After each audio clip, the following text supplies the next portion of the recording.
The story begins with a boy named Tyra, who has just enrolled in a new high school. Standing outside the school building, he feels a surge of anticipation and reflects on his long-awaited journey into high school. For him, junior high school had been an uneventful period, lacking excitement or memorable experiences that he hopes this new chapter will be different, bringing a sense of purpose and allowing him to start fresh. As he steps inside, his eyes are drawn to a seating chart posted on the wall. Curious, he scans it to find his name and discovers that he's assigned to sit next to a girl named Fury Yuko. Though he's always been shy, he imagines himself confidently interacting with her. However, when he enters the classroom and spots her, he instantly feels nervous. She stands out with her rough blonde hair and strong features, giving off an intense aura. Gathering his courage, he approaches her, greeting her and mentioning that they'll be seated together. But she only gives him a sharp, unwelcoming glare, leaving him feeling awkward and unsure of himself. Silently, he takes his seat beside her, trying to compose himself as the class settles. The teacher calls on each student for self-introductions. When her turn arrives, she introduces herself with only her name, Fury Yuko, and no further details. The teacher prompts her to add more, but eventually lets it go, chiding her mildly for her brevity that he watches her, feeling more uneasy about her aloof demeanor. She seems to carry an air of mystery and toughness that he finds intimidating. Soon, his name is called, and he nervously introduces himself, sharing his enjoyment of reading and expressing his hope to get along with his classmates. Although he speaks confidently, he feels the weight of her gaze, as though she's examining him closely. Seeing her clap quietly, he wonders if perhaps she has a softer side beneath her harsh exterior, but quickly dismisses the thought, reminding himself of her earlier response. As the lesson progresses, he realizes he forgot his math book, and frustration bubbles up inside him that he considers asking another student, but she calls him, causing him to flinch. She bluntly asks him to look at her book. Hesitantly, he tries to explain the situation, but noticing her glare, he agrees to share her book. The teacher, Tasha Wafumi, is observing the class attentively, aware of the peculiar tension around her, who has garnered quite a reputation. Unfazed by the rumors, the teacher is determined not to treat her any differently, even if it means establishing stricter boundaries. As they lean in to study together, their hands accidentally brush against each other that he quickly pulls his hand back and apologizes, feeling flustered. However, she responds by pulling her hand away and resumes reading, her face slightly blushing. The teacher decides to impose a pop quiz and instructs everyone to sit far from their neighbors, signaling her intention to prevent any misconduct that he's still reeling from his brief interaction with her. Follows the teacher's orders by moving his desk away and thanks her for sharing her textbook earlier. She then mentions that she has forgotten her textbook for the next class. She casually asks if he has his, surprising him. In his nervousness, he fumbles with his words, but she dismisses his response nonchalantly. She questions which class is next, and he mentions that the next class is classical Japanese. She comments with disinterest, hinting that she might sleep through it. Surprised by her casual attitude, he wonders if shouldn't she know what class is next if she doesn't have the book. The class begins, and as they read, she unexpectedly turns to him with a question, asking about the meaning of the word sakashiki. He explains that it means wise, feeling slightly pleased to assist her. She then asks what a particular word means in its context. He explains that the word carries multiple meanings, such as dependable, insolent, and others depending on its usage. She pauses, seemingly intrigued by the notion of a single word holding such diverse interpretations, and tells him that this word might suit him as well depending on how one looks at him. Hearing this, he is taken aback. He is uncertain if she is complimenting him or implying he's insolent, and the ambiguity leaves him, feeling slightly self-conscious. As their conversation continues, she yawns, remarking that she's still feeling sleepy, and asking if he has any advice on staying awake, that he thinks about his own methods, mentioning that he likes to keep his mind active by counting things. Meanwhile, she closes her eyes and counts things she likes. She visualizes counting things that make her happy, picturing 1 kitten, 2 kittens, 1 Tyra, and 2 tires. Suddenly, snapping back to reality, she opens her eyes with an irritated expression and accuses him of trying to mess with her, grabbing his tie in an unexpected outburst. He, frozen with surprise, is at a loss for words as she releases him and promptly returns to her seat, soon dozing off entirely. As he looks over, he notices her leaning on him in her sleep and a wave of panic rises within him. The closeness feels overwhelming, and he's uncertain whether he should wake her up or let her rest, his mind racing with indecision. Before long, she stirs awake and notices a small scrape on her leg. He, concerned, asks if she's injured, and she responds nonchalantly that the wound occurred the previous day. He, interpreting her calm reaction, wonders if she'd been in a fight, guessing from her tough demeanor. In her mind, she recalls the previous day when her younger brother had insisted she play with him, and she had jokingly told him to be careful if he didn't want to get hurt. When he started hitting her playfully, she tried to fend him off, urging him to stop.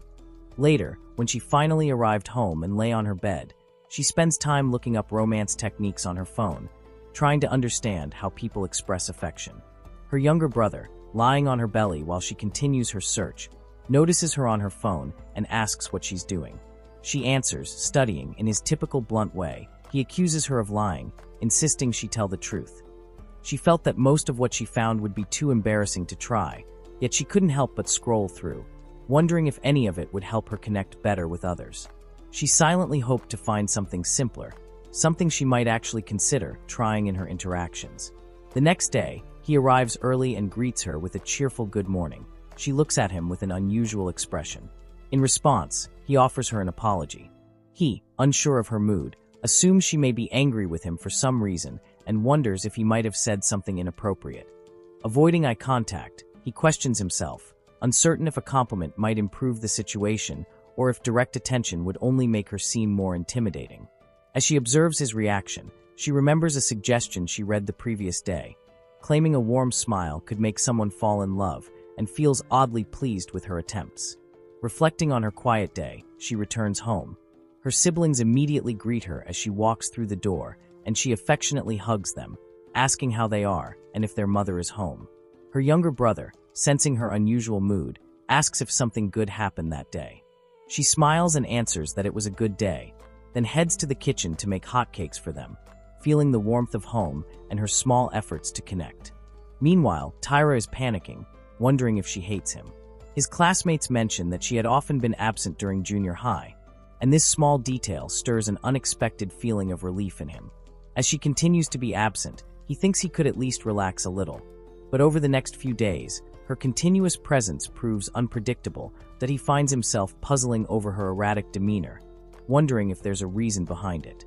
Their homeroom teacher announces the need to select class committee members and adds that they will all need to contribute, encouraging the students to get it over with quickly.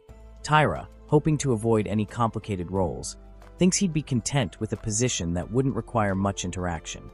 When the teacher asks for volunteers for library duty, he raises his hand, preferring the solitary nature of the role of anything but the responsibility of class representative.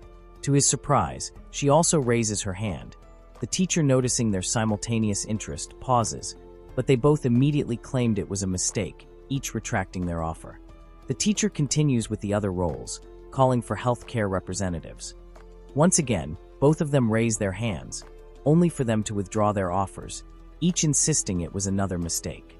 This pattern repeats for the decor, disciplinary, and radio committees, both of them unintentionally volunteering each time, and then quickly apologizing. Growing increasingly frustrated, the teacher finally instructs them to stop and announces that they will serve as class representatives. That he silently bristles at the decision, feeling frustrated at having a responsibility he'd hoped to avoid. He even attempts to persuade the teacher that she might not be a good fit, but the teacher, observing her aloof demeanor, questions if she truly wants the role. Confidently, she answers she can. The teacher reaffirms that they will handle the representative tasks together. Their teacher quietly encourages him, suggesting he use this moment to manage the role well alongside her. He feels a surge of irritation at the idea of taking on more responsibility and impulsively asks her to take the lead on the duties. Sensing his dependence on her, she agrees and assures him that she will handle it. They stand before the class, but soon she turns to him unsure of what her specific responsibilities are. He is momentarily speechless, taken aback by her earlier confidence and now apparent confusion. Afterward, they return to their seats, both appearing blank and slightly disoriented. As the class settles down, she asks him about a DVD, inquiring curiously what it is. He explains that it's a documentary about animals and chuckles, Admitting that watching animals might seem odd to some people. To his surprise, she expresses a genuine interest in watching it. As she moves closer to examine it, he suddenly hesitates, remarking that the DVD isn't his to give. He, flustered by her closeness, stammers that he'll simply ask the original owner for permission. However, recalling her fascination with animals, he decides to exaggerate the DVD's content, hoping it will deter her from taking it. He tells her the film covers wild law and even features scenes of rabbits being hunted. Immediately, her expression shifts to one of disappointment. She becomes silent, withdraws, and leaves the room looking deeply disheartened. Later in the science lab, she starts mixing chemicals, seemingly distracted. A professor notices and warns her not to combine the substances. Meanwhile, he reflects on his behavior, realizing he may have gone too far in discouraging her interest.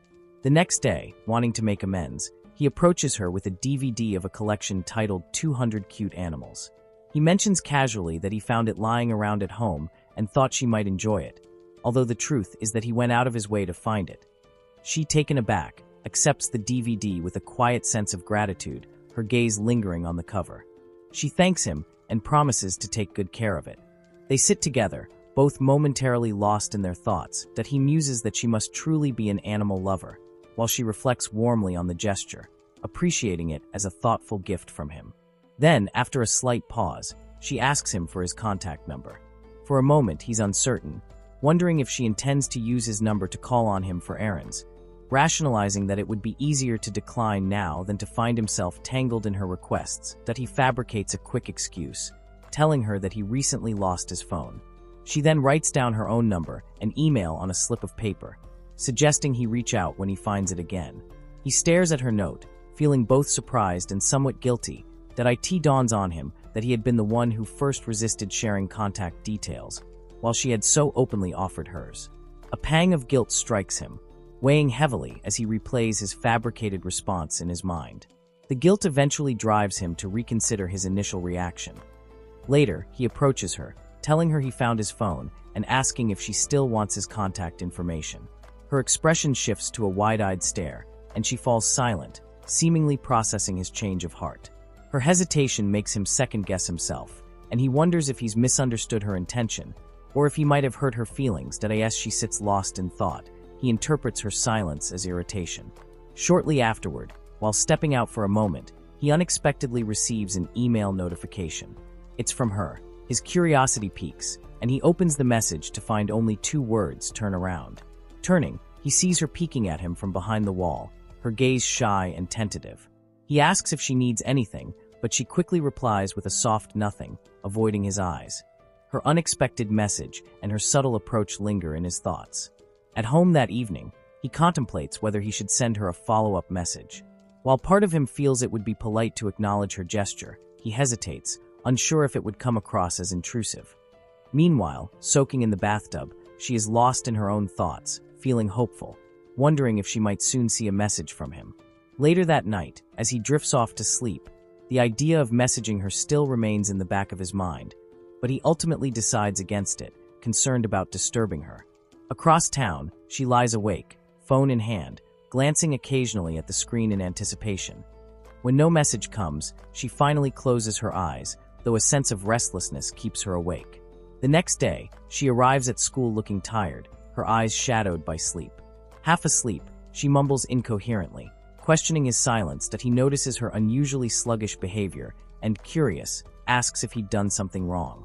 Angrily, she answers no, further confusing him. The scene shifts to an encounter involving her, who is seen interacting with 2 individuals. One of them is bowing respectfully in front of her with folded hands, while the other looks disheveled, clearly having been struck by her. Observing from a distance, he is filled with unease, interpreting the scene through a lens of suspicion and fear. Although he attempts to rationalize her actions, he finds it difficult to ignore the unsettling impression that she might indeed be a dangerous person, even going so far as to suspect she might be extorting money. What he doesn't realize, however, is that she is in the process of helping someone whose purse was stolen. She has apprehended the thief, and the bowing individual is merely expressing gratitude for her intervention. Later, the setting shifts to the school kitchen, where students are gathered for a cooking lesson. Their head cook announces that they will be making curry, and encourages teamwork among the group members, that he realizes with a mix of anticipation and apprehension that they have been paired together. When it's time to start, she mentions it's a pain and sits down, leaving the initial preparations to her group. His friends urge him to address her and suggest he ask her for help, but he quickly clarifies that they are not friends and merely sit next to each other. However, when his friends insist, pointing out that they could all get into trouble if she remains idle, he reluctantly approaches her, asking if she might lend a hand despite her discomfort. To his relief, she agrees and begins helping with the task. As they settle into their roles, he compliments a fellow classmate's potato peeling skills, to which the girl smiles and humbly replies that it's nothing out of the ordinary. Observing them both, she picks up a knife, lost in thought, while he wishing to improve his own culinary skills. She mistakenly refers to peeled potatoes as boiled eggs, eliciting chuckles from the group. One classmate gently corrects her. Meanwhile, he is busy chopping vegetables, but his uneven cuts contrast her smooth and methodical peeling. A friend jokingly remarks that modern men who cannot cook are less popular, a comment that unsettles him, striking a sensitive chord. When the curry is prepared, her friends gather around, admiring the aroma and appearance, although he worries about whether it will turn out well. Embarrassed by his lack of skill, he awkwardly apologizes to her for his poorly chopped vegetables. The scene then shifts back to the classroom, where a couple is openly flirting. He, visibly irritated, mentally criticizes them for turning the classroom into a romantic playground, that he notices that she is watching the couple too, but then she shifts her gaze to him. Feeling scrutinized, his discomfort grows, and he wonders if she wants to speak to him. He abruptly thinks she wants him to get some bread and briskly heads to the school store, his frustration palpable. Surprised by his sudden outburst, she hesitates for a moment before following him out of the room. At the school store, he questions her reason for accompanying him. Before he gets an answer, two would-be thieves attempt to grab her wallet.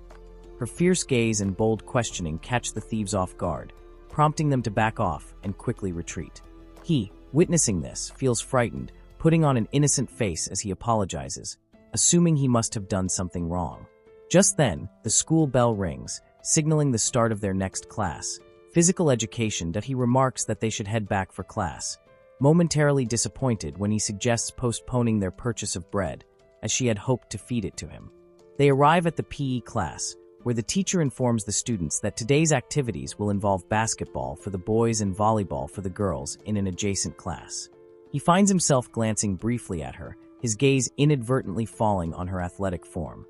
Embarrassed, he chastises himself for looking and tries to focus on the task at hand.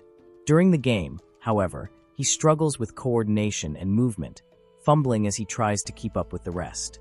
She, watching him from a distance, notices his awkwardness and wants to intervene to help him, that he feels self-conscious under her gaze, internally cringing at his clumsy attempts. Eventually, she focuses on her game and swiftly scores a goal. Observing her effortless movements, he is surprised and awed by her skill. She even shields him from an incoming ball, leaving him both relieved and appreciative. She checks to make sure he hasn't hurt himself. As they talk afterward, he praises her volleyball skills and asks if she has played before. She explains that while she enjoys sports as a hobby, it's simply one of her interests rather than a practice talent. Feeling somewhat sheepish, he admits his lack of athletic ability, confiding that he likely looked quite inept in comparison. She reassures him, reminding him that not everyone excels at everything. She humbly acknowledges her own weaknesses, mentioning that while she's comfortable with sports, academics are a struggle. She tells him that it's wise not to force oneself into areas of discomfort, and appreciates her reminder that everyone has their own strengths and limitations. Her honesty and support eases embarrassment, making him realize that even someone with her natural poise has challenges, that he thanks her, feeling a newfound respect for her balanced outlook and reassured by her words. In the classroom, the teacher's attention gradually focuses on her, who appears to be taking notes with unusual enthusiasm. Suspicious, the teacher assumes she must be playing around on her phone rather than studying diligently. Approaching her desk, the teacher peeks at her notebook, prepared to scold her, but instead sees something unexpected.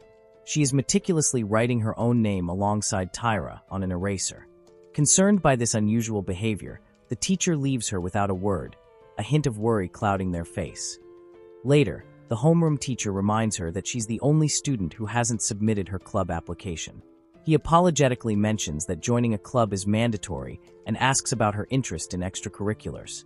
Though she feels overwhelmed by her responsibilities at home, particularly with her siblings, Tyra watches this exchange, observing her reluctance.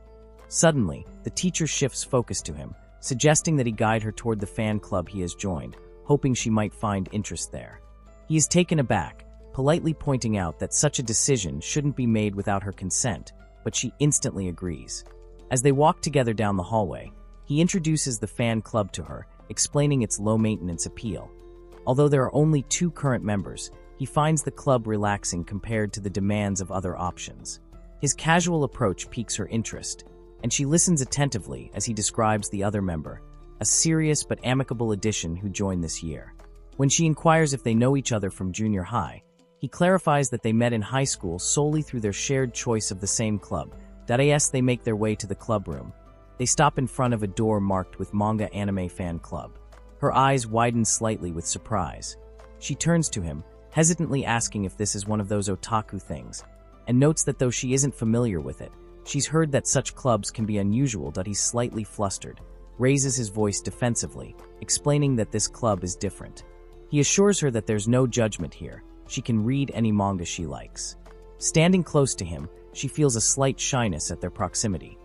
Just then, the club president, Okuda Teiko, strides into the room, radiating an air of serious intensity. He sharply orders them to quit their nonsense and tomfoolery, declaring that it's time for figurine appreciation and asking for peace in the room. She, taken aback, stands there speechless, absorbing his fervor. Curious, Okuda whispers about her presence, questioning why this blonde-haired girl is here. He quickly introduces her, explaining that she's considering joining the club. However, Okuda appears unimpressed and wary that he recalls hearing countless rumors about her supposed misbehavior and announcing that, under no circumstances can she be permitted entry. Tara explains that their teacher requested he bring her to the club as part of her extracurricular requirements. Still unconvinced, Okuda adamantly declares that their club is a sacred space dedicated to people with unwavering devotion to love, particularly the love depicted in anime and manga, that he argues that anyone who lacks that commitment has no place within these walls, suggesting that she leaves, noting that joining this club might not be in her best interest. She questions whether it's a doll from a specific collectible series known as Pirabiri. They freeze, momentarily unable to respond.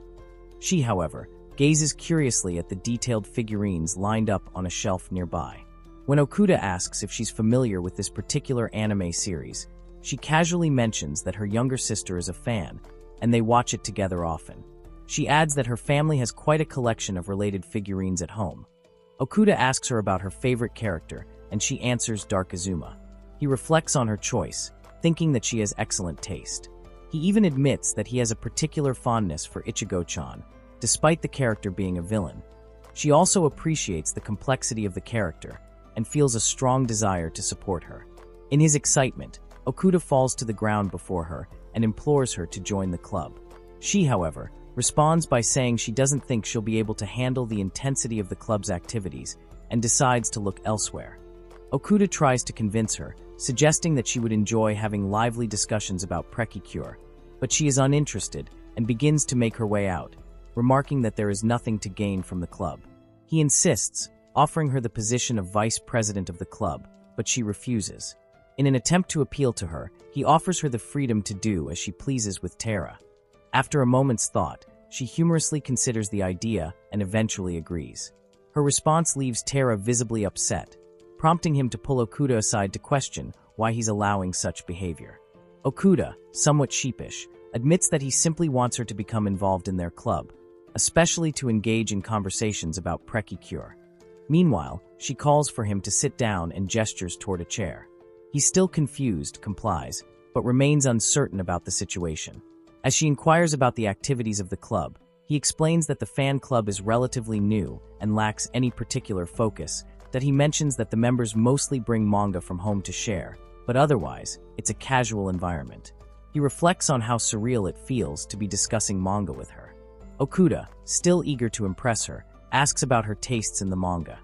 Taking a moment to consider her preferences, lightly suggests that she might enjoy Yakuza stories, but then mentions sports stories.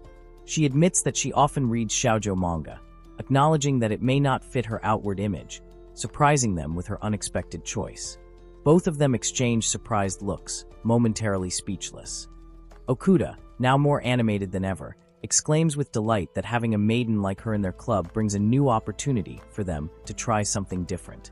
Specifically, he hopes she'll participate in cosplay. She, feeling increasingly uncomfortable with the direction of the conversation, informs them that she's leaving and suggests they pretend she never joined, that he apologizes for the awkwardness, and assures her that he will go with her to explain everything to the teacher. Okuda, in his usual over-the-top manner, dramatically falls to her feet once more, apologizing for his earlier foolish remarks and vowing to restrain himself in the future. Tara, embarrassed by the whole exchange, also tells Okuda that his behavior is unnecessary. Okuda, realizing the impact of his actions, repents for his behavior. She acknowledges his passion, but requests that he doesn't pressure her into embracing his hobbies. While she doesn't fully understand them yet, she remains open to learning in the future, though she finds his behavior strange. Okuda, overwhelmed with emotion, begins to cry, but she, irritated, firmly tells him to stop. She warns him not to act that way again. Tara, in awe of her, calls her nice, but she dismisses the compliment, telling him not to misinterpret. Understanding, Okuda expresses his support for their pairing, prompting a stern response from her. Tara stands there, still not fully understanding her, while she prepares to leave. Okuda offers her a maid outfit catalog, though she is skeptical, reminding him of his previous comments.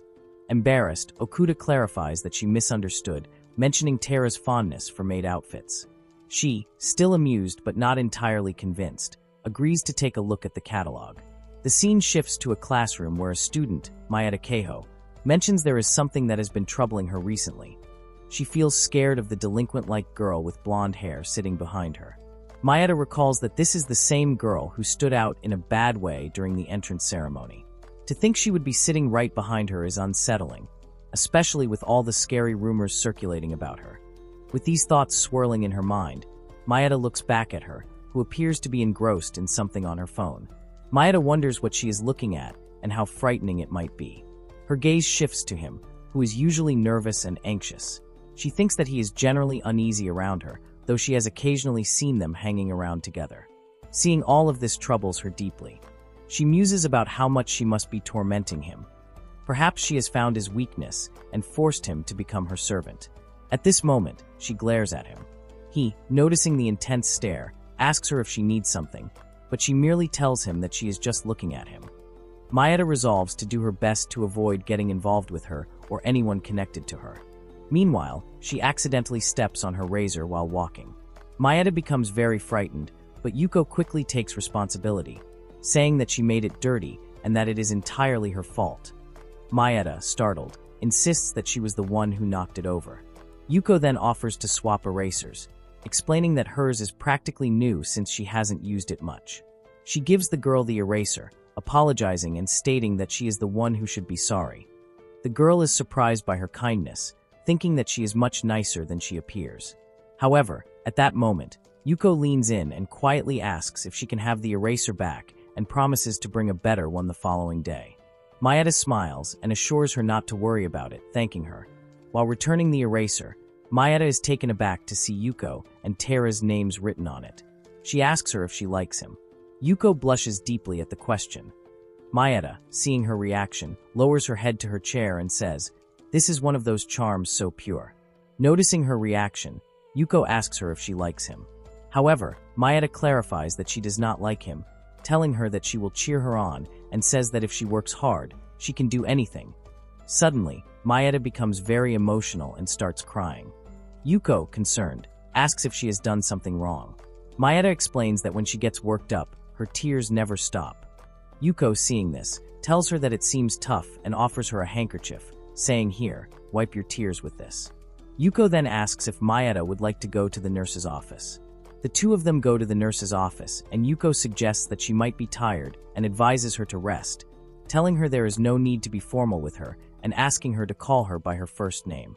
Surprised, Maeda asks if she is sure, adding that it's okay if she doesn't feel comfortable. Yuko smiles and assures her that it's fine. Meanwhile, Maeda calls her name and seeing her response, she is overwhelmed. The next day, Maeda returns to class and tells Yuko that she is feeling better. Yuko asks if she is truly feeling okay, and she replies with thanks. Maeda thinks that while she may seem a bit intimidating at first, she is actually a good person. She feels certain of this and hopes that one day Tara understands how good she really is. Observing the interaction, Tara notes how quickly they became friendly and wonders if both of them are delinquent friends. The scene shifts outside, where it is raining heavily. Tara realizes that he has forgotten his umbrella and comments on the weather. His friend Nakatomo invites him to walk together. Meanwhile, Yuko arrives and calls out his name, that he asks her what's wrong, and she angrily tells him to come over. Nakatomo, observing the interaction, asks if she is his girlfriend. Tara, confused, tells him that it is clear from just looking at her that she is someone he cannot oppose.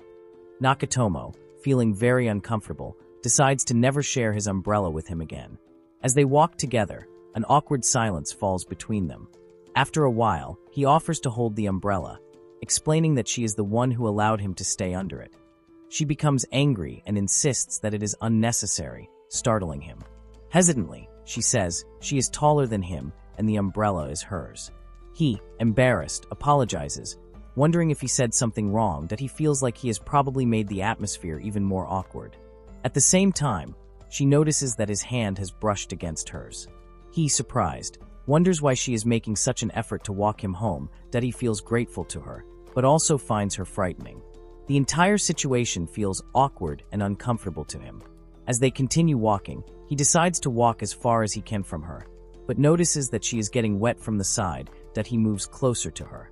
When they reach his house, he tells her to wait a moment, offering her a towel and explaining that she got wet because of him. She tells him that it's not necessary, that he, feeling guilty, thanks her and insists that she has already helped him a lot. Before leaving, she smiles suspiciously as she glances at his house. He, shocked, wonders if she has remembered its location, that he becomes even more frightened, thinking that she is scary. The next day, Yuko arrives late to class. The teacher observes her tardiness and mentions that she seems to be late again. Meanwhile, she has woken up late, and her brother frantically yells, wondering where his lunch is. In the classroom, the teacher notices her absence and inquires about her whereabouts. Taiva responds, explaining that she left early that day. Shortly after, she arrives to pick up her brother, who has a fever. At school, she sits at her desk and lowers her head, looking exhausted. He notices her tired appearance and wonders if she fought. The next day in class, she is engaging in conversation.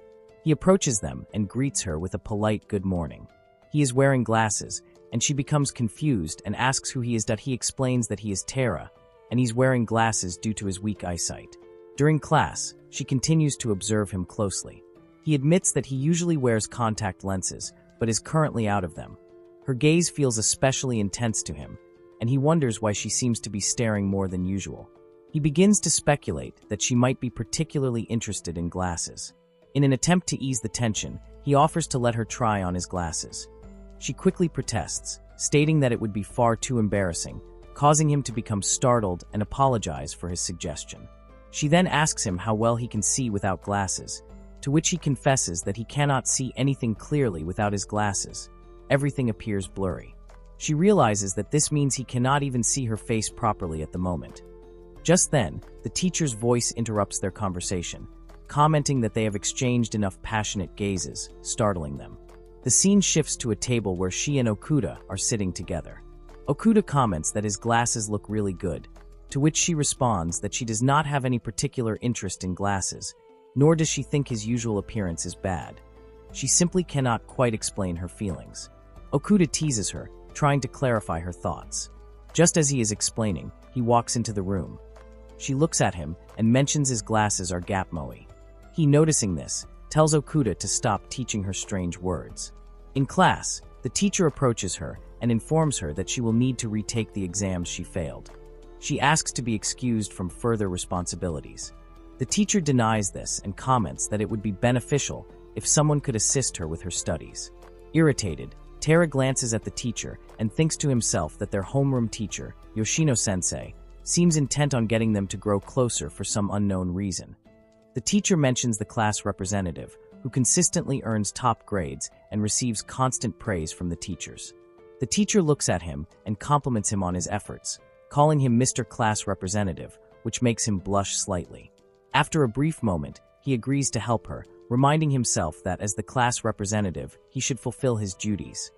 Later, they meet in the classroom, where she apologizes to him for making him stay late. He reassures her, telling her not to worry, as he at least has the opportunity to review. He begins by instructing her to try solving some problems, and she works diligently on them. As she solves the questions, he cannot help but watch her in amazement, reflecting that he has never had the chance to focus on her in such a way before. While working through the problems, she expresses her frustration when she cannot understand one of the questions, startling him. Later, she passes the test. She is delighted with her success and expresses surprise at her own progress. He, equally surprised, congratulates her on passing. She thanks him, crediting her success to his help. What he humbly tells her, it was her own hard work that led to her achievement. She beams with happiness, proud of her accomplishment. However, he notices something on the back of her paper and points it out. He flips the paper and notices that it's a cat. He comments, "It's cute." She becomes embarrassed, quickly snatching the paper from his hands and scolding him for his comment, wondering if this was the reason for his earlier remarks. The scene shifts back to the classroom, where they sit in their respective seats. She looks at him and wonders how she can properly thank him for his help. However, she is unsure what kind of gift or gesture might be appropriate. At that moment, his friend comes over and gives him a snack, claiming that he didn't like the flavor and encouraging him to keep it. After his friend leaves, she thanks his friend for the snack idea, and then she immediately heads to the supermarket, determined to buy a full set of snacks to give him as a token of her gratitude. The shopkeeper notices that she has been contemplating for the past 20 minutes whether to buy the entire set. She finally decides to purchase the full set and place it in her bag. In the classroom, she feels increasingly nervous about how to give the gift to him. When the moment to hand it over to him is near, she grows tense, unsure of what to say. She struggles with her thoughts, wondering if merely saying thanks feels too awkward. She becomes flustered, and he, watching her from a distance, notices that she seems to be in a particularly bad mood today and wonders if he should leave her alone. At that moment, she calls his name, startling him, and he quickly begins apologizing. She then tells him that she has brought a small gift for him. Bowing her head, she hands him the snacks. Surprised, he asks if it is really for him. She explains that she heard he liked them and wants to thank him for helping her with her studies. He expresses his gratitude and tells her that he's truly happy to receive the gift. She smiles, feeling relieved and glad that he appreciates it. He then tells her that if she ever needs help again, she should feel free to ask him. The next day, the two friends are eating together. Maida advises her to try smiling more often, believing that a smile would make her look cuter. She suggests that Tyra would probably appreciate it if she smiled more often. After hearing this, she gives a strange, forced smile. Observing this, Maida pauses for a moment, pondering whether forcing a smile might be difficult. She decides that they should practice smiling together. They, sitting on a bench, try to smile in a way that feels natural. Meanwhile, Tyra stands at a distance, watching them. He sees them smiling oddly and wonders what they are doing. The scene shifts to the classroom, where the teacher assigns duties to the students, wishing them good luck. She becomes extremely excited upon realizing that she has been paired with Tyra for the task. The thought of working with him lingers in her mind as she heads home that day. At home, she starts making pancakes, but her thoughts remain preoccupied with the upcoming duties. Eventually, she falls asleep, still enthusiastic. The next morning, as she heads back to school, the thought of her duties with him continues to occupy her mind. Absorbed in her thoughts, she arrives at school only to find that the gate has not yet opened. She stands there dazed. In class, she suddenly walks up to the students chatting and asks them to hand her notebook. He apologizes and quickly hands his notebook. His friend sitting nearby silently thinks that he wants no involvement in this situation. Shortly after, Tyra arrives and tells her he'll take them to the staff room. She states that she can take care of it. His friend, observing this exchange, feels sympathy for him, thinking that it must be difficult for him to be paired with her for the duties. He, noticing that she is carrying a lot of books, suggests that they split the load and carry them together. She agrees and thanks him. The two of them walk together to the staff room, where his friends observe them in surprise. As they are about to leave, they are instructed to go to the materials room and collect the teaching materials for the next class. They both are surprised by the size of the items they are required to carry. She picks up the larger item, but he quickly stops her, insisting that he can't let a girl carry something so heavy. His words touch her deeply. However, as he attempts to lift the item himself, it proves to be too heavy for him. He suggests that perhaps she can help by lifting half of it. She, reflecting on his honesty, agrees, and together they lift the items and transport them to the classroom. Upon arriving, they do other manual tasks together. The teacher compliments them for good work. She responds modestly, saying it's no problem, and that she could do this every day if necessary. Later, as they walk outside the building, she thinks about the beautiful weather, noting that it is a perfect day. Suddenly, a stray cat approaches him that he picks it up, asking if the cat is lost. The cat starts licking him, and she, observing this, feels a pang of jealousy and frustration toward the cat. He, clearly fond of the animal, cuddles it and invites her to pet it. Just as she is about to reach out, the cat gets frightened. He tells her that it may have been her sudden movement that scared the cat. He then suggests that she place her hand on his so they can touch the cat together. Oblivious to the situation, he reassures her that she's done it. Suddenly, the cat moves closer to her. He comments that it seems the cat likes her too. They continue to sit together and play with the cat. She, somewhat amused, asks him to hold the cat in his arms while she takes a picture. He holds the cat carefully, asking if it will be okay to be in the photo with her. She assures him that it is fine. After taking the picture, she thanks the cat. The next day, when Yuko arrives at school, noticing her angry look, her classmates gossip about her. They whisper amongst themselves, saying that she looks terrible today, that she seems angry, and how scary she appears. She reflects on her restless night, having spent hours looking at the picture of him holding the cat. He, noticing her, wonders why she seems even more upset than usual, that he begins to think that something must have happened to her. She feels drowsy, lies at her desk, and tears fall from her eyes causes sleepiness. To distract her, he shows her a picture of the stray cat on his phone, explaining that it lives in his neighborhood. She, noticing the cuteness of the cat, responds positively, and he asks if she feels better now. He also gently probes whether she is lacking sleep, or if something else, such as watching a late-night program, might have kept her awake. She, though exhausted, tells herself that she won't fall asleep. Observing her, he thinks that she is trying to fight off sleep. At that moment, the teacher enters the room, signaling the start of the lesson. Startled, she sits up straight, and he wishes her good luck. Finally, unable to keep her eyes open, she falls asleep at her desk. As the next class begins, he tries to wake her up. When she sits up, he notices a small mark on her cheek. Frightened, he quickly apologizes, assuring her that he wasn't trying to make fun of her. She, deeply embarrassed by the situation, turns her face away, feeling self-conscious as she quietly sits in her seat, while he is panicking, thinking she's mad. After this, she heads home, walking through the heavy rain with an umbrella in hand. She notices a stray cat nearby, soaked and shivering in the rain. Concerned that the cat might catch a cold, she decides to shelter it with her umbrella, leaving herself exposed to the downpour. Upon arriving home, she starts to feel unwell and develops a high fever, her head aching badly. The following day in class, a teacher takes attendance and announces that she is absent due to a cold. Hearing this, he reflects that her absence is for the best, thinking she should rest. The whole day, however, he feels bored and distracted. Looking out the window, he notices the beautiful weather and briefly finds solace in the view.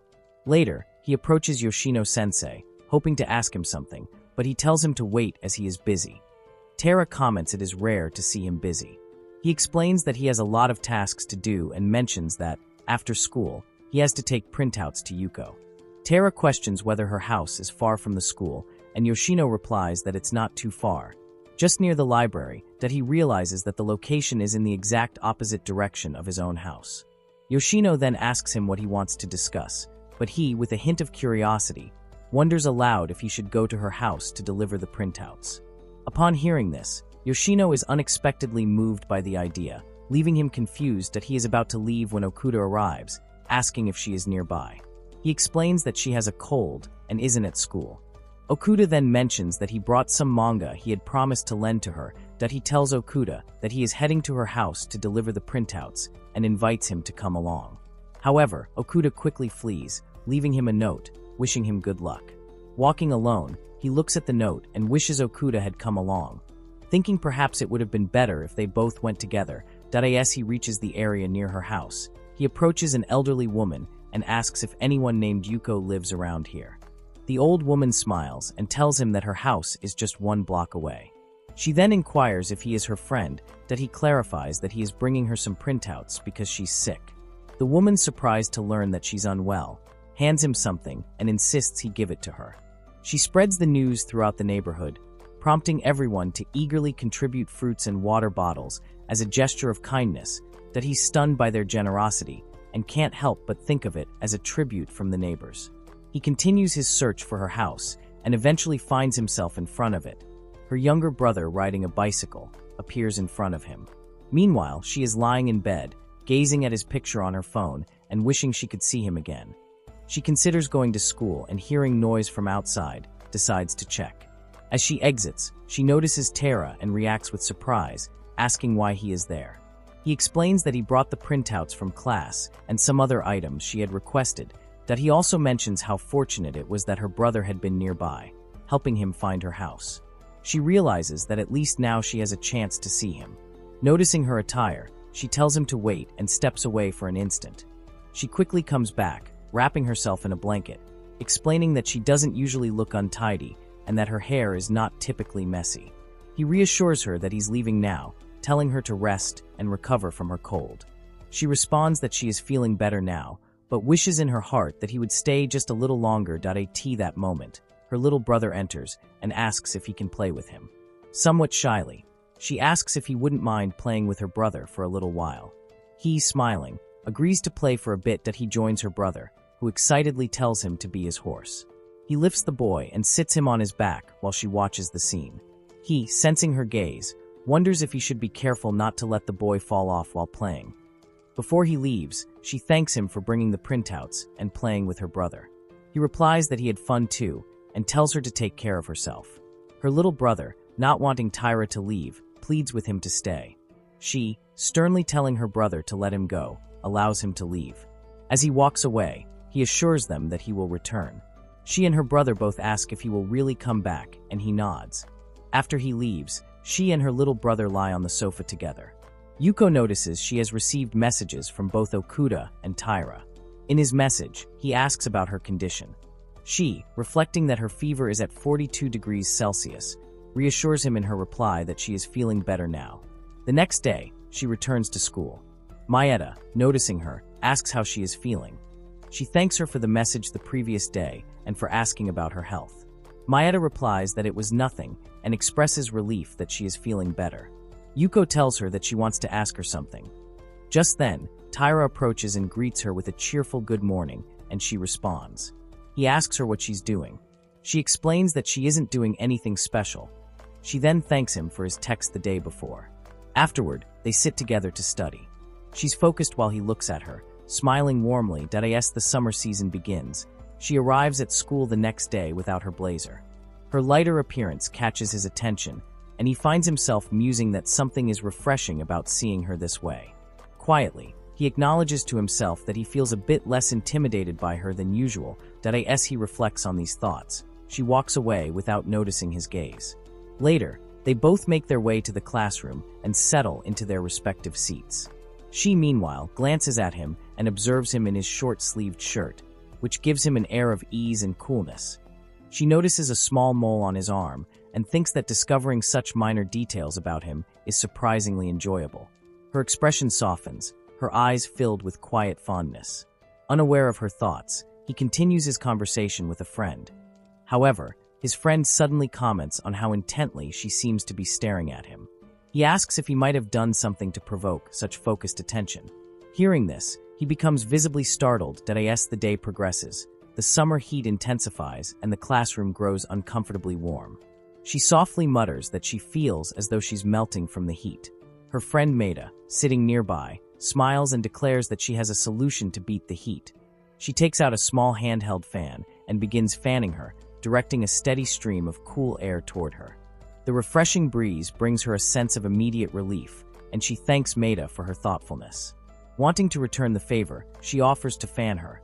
Maeda suggests they take turns every 10 seconds. As she fans, a faint, pleasant fragrance reaches him, catching him off guard. Meanwhile, he begins to feel the oppressive heat as well. He comments aloud about how unbearably hot it is, catching her attention. Without hesitation, she redirects the fan towards him, offering to cool him off. He expresses his gratitude, though he can't help but feel somewhat self-conscious as she fans him with noticeable intensity. As he watches her focused expression, he wonders briefly if he might be sweating a lot due to the heat and is getting off an unpleasant smell, even her usual stern demeanor. Feeling embarrassed by the situation, he apologizes. However, she dismisses his concerns with a calm and reassuring demeanor, indicating that he doesn't need to mention such things. The next day, she arrives in class with a bandage over one eye, drawing curious whispers about a possible fight. Maida, concerned, asks what happened. Yuko reassures her it's just a minor wound, though Maida remains unconvinced, sensing her discomfort. Privately, Yuko reflects on how seeing Tara with one eye feels more challenging. The bandage stays for 3 days. Meanwhile, Tashawa Fumi, a newly appointed club inspector, is tasked with evaluating their group. Nervous and overwhelmed by the responsibility, she confesses her apprehension about the role but feels unprepared. Another teacher reassures her, explaining that their club is small and the inspection is more of a formality than a rigorous evaluation. Somewhat relieved, she admits that she is curious about the dynamics of the club and its members. She hopes it is not just a group of individuals pretending to share interests. Upon meeting the members, she nervously introduces herself and begins her inspection. She asks Yuko if her love for manga motivated her to join the club. She responds that she enjoys it as much as anyone else, but as she glances at him, she cryptically adds that there is another reason for her decision. Tashawa picks up on her implication and becomes visibly flustered. As the group settles down to read, Yuko asks Tara about the book he is engrossed in. He explains that it was given to him by Akuta. Nearby, Tashawa finishes her book and requests another from Akuta, feeling a surge of happiness at seeing their interaction. The afternoon continues pleasantly, and Tashawa eventually takes her leave, expressing gratitude for the fulfilling time she spent with them. She assures them she will visit periodically and offers her help whenever needed. The members appreciate her enthusiasm and feel fortunate to have her as their advisor, remarking that her presence brings a sense of legitimacy to the club. Before leaving, Tashawa eavesdrops on their conversation. Yuko comments she likes her as she gives off good vibes, declaring her to be endearing and comparing her to an affectionate dog. Tashawa reacts with surprise, but quickly warms up to them. Later, during their elective art class, the students head outside to draw from nature. Tara wanders around, searching for inspiration, and eventually spots a tree with a rhinoceros beetle perched on its trunk. Intrigued, he sits under the tree and decides to draw the beetle. Meanwhile, Yuko searches for him and finds him sketching under the tree. Curious, she asks what he is working on, and he explains that he plans to draw the rhinoceros beetle. At the mention of the beetle, she visibly recoils and screams in fright. She sits on the ground, hugging her knees, and admits that she has an aversion to bugs. She shares a childhood memory of a cicada flying into her house and causing chaos, a traumatic experience she has never forgotten. In turn, she asks him how he feels about insects. He responds nonchalantly, explaining that he does not have strong feelings about them, but he finds rhinoceros beetles particularly fascinating and somewhat endearing. She, feeling a mix of irritation and determination, vows to overcome her fear, declaring that she will also draw the beetle. He advises her not to push herself unnecessarily, but she insists, resolute in her decision not to lose to a mere insect. The two sit together and attempt to capture the beetle in their sketches. That he encourages her to interpret nature creatively, rather than replicate it from him, but she finds his suggestion frustrating. As she stares at the beetle, she questions whether it is even alive since it remains so still. He explains that rhinoceros beetles are nocturnal and are typically less active during the day. Gaining some confidence, she approaches the tree and observes the beetle up close, declaring that she might not have an issue with bugs if they are always this calm. However, just as she grows comfortable, the beetle suddenly takes flight, startling her and causing her to scream. Later, back in class, she rests her head on her desk, visibly dejected. Mayetta approaches and asks how the art class went. She responds that she lost to a rhino beetle. Watching her uncharacteristically vulnerable state, he reflects on how rare it is to see her so genuinely frightened.